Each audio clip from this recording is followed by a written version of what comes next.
Hi guys, so in this video what I want to talk about is how to have difficult conversations with others.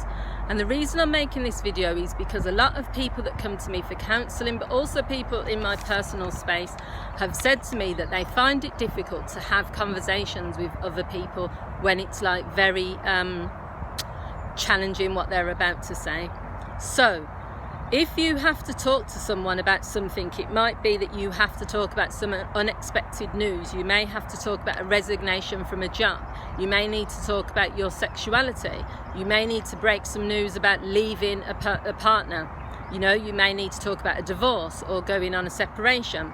Lots of things can cause anxiety and stress for people. So what they tend to do is they either avoid the conversation or they start talking about something, but then it ends up turning into an argument, it ends up escalating.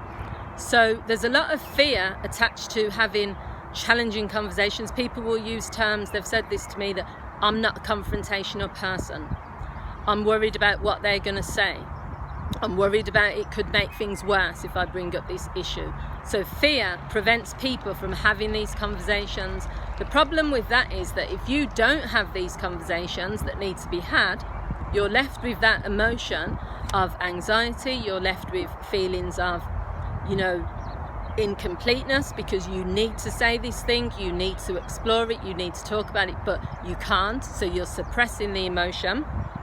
You also feel nothing's getting resolved, because if there's an outstanding issue that you need to talk to someone about but you just can't go ahead and do it, then you're going to just have this sense of, when am I going to get closure on this? So specifically if it's something around you wanting to resign from your job, but you just can't have that conversation with your boss, you just can't write that letter, or you need to have a separation from your marriage because it's making you unhappy, but you just don't feel that you can sit down and have that discussion. And it's understandable why, because it's not anything positive that you need to talk about, but it still needs to be done. So what I want to do is to give you 4 tips of how you can have these conversations so that it doesn't become as challenging or as difficult. The first one is to have the outcome in mind. Now, this is something that I've mentioned in a lot of my videos, and this is how I operate as a counsellor and a coach. Whenever something's difficult is about to happen, whether you have an interview coming up, whether you have a challenging discussion, whether you have to do a particular project and you're fearful of it, visualize the outcome as being positive. Visualize how you want it to go. I've done this so many times. I've done it when there's long motorway journeys, which I really don't like. If I have to travel 3-4 hours, I've visualised that the route is going to be clear. I've visualised that I'm going to get there in good time. I've visualised that I'm going to be listening to music in my car and I'm going to be feeling really nice. And because you visualise it and you know what you want the outcome to be, it's likely that your mind will put those things in practice for you when you actually go to have this conversation. The second one is to use I statements. Many people get into difficult conversations by saying, you did this, or I don't like the way you did this, and you. Now, when you do that, the person gets on the defensive. I do that as a person. If someone is constantly criticising me, when really the issue is more about them, I completely get defensive, because as a human being, we want to defend ourselves then, and we're not really listening to what they're saying. Using I statements is a really good way of you getting the person on side and helping them to listen and understand you. So I feel like this.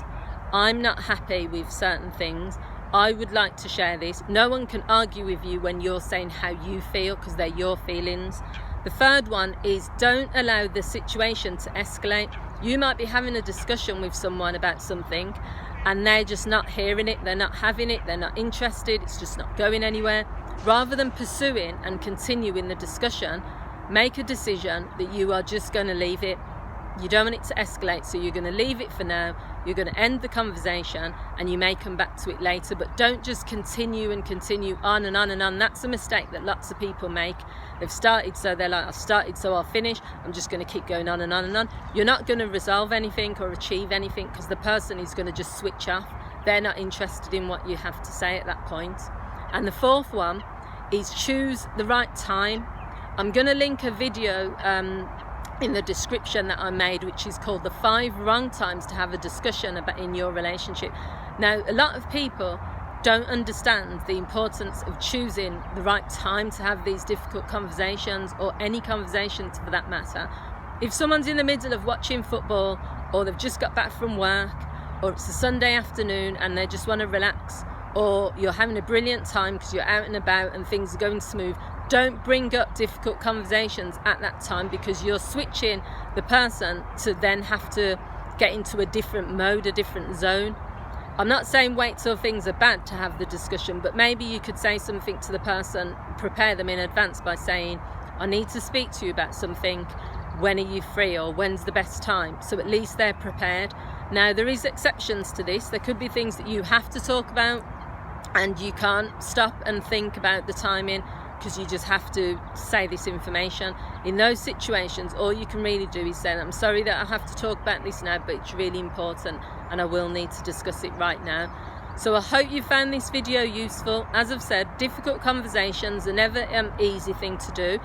You don't have to feel as though they have to be negative. You don't have to view them as confrontational.